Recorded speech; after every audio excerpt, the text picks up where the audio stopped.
Εύχομαι για φέτος να έχω φίλους, κοπέλα, μια δουλειά που αγαπάω, ένα καλύτερο αμάξι, κάτι που να με κάνει να φαίνομαι.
Σε αυτή τη ζωή, οι άνθρωποι έχουν προβλήματα.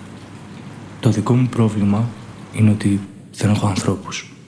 Εκτός από έναν, που δεν έχω δει ποτέ μου. Είναι ο μόνος λόγος που μπορώ και συνεχίζω αυτή τη βαρετή καθημερινότητά μου. Θέλω να ξυπνήσω μια μέρα πλάι της.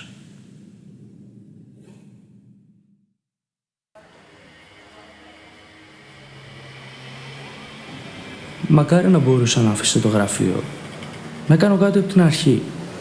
Πάντα μου άρεσε η φωτογραφία. Παρακολουθήσα άλλωστε και κάποια μαθήματα όταν ήμουν μικρότερος. Και ήμουν και καλός. Αλλά είναι λίγο αργά για μένα.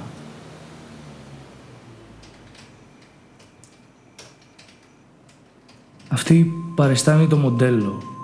Εγώ παριστάνω το φωτογράφο.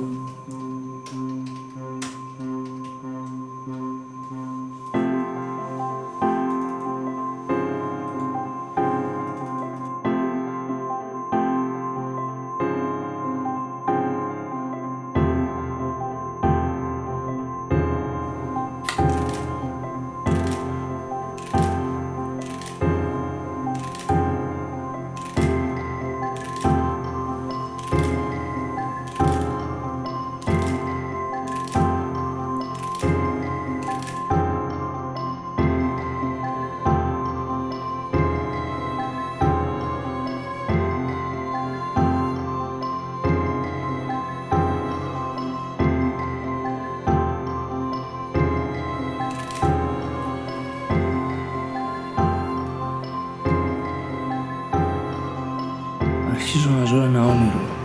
Η σκέψη της δεν με αφήνει να κάνω τη δουλειά μου.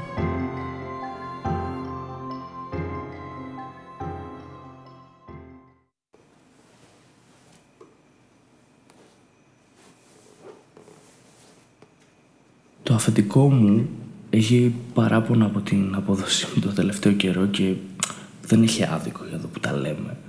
Αλλά αυτό που με απασχολεί τώρα είναι αγάπη μου. Προσπαθώ να βρω το θάρρος να κάνω κάτι ακόμα πιο τολμηρό για να την συναντήσω. Το αποφάσισα. Θα την πάρω τηλέφωνο, θα της ζητήσω να βγούμε, να σταματήσω να είμαι πια φλόρος, να ορθώσω τη φωνή μου. Επιτέλους, θα μπορέσει να ακούσει πόσο τη θέλω.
Η φρικτή αλήθεια για το άτομό μου είναι ότι είμαι ερασιτέχνης.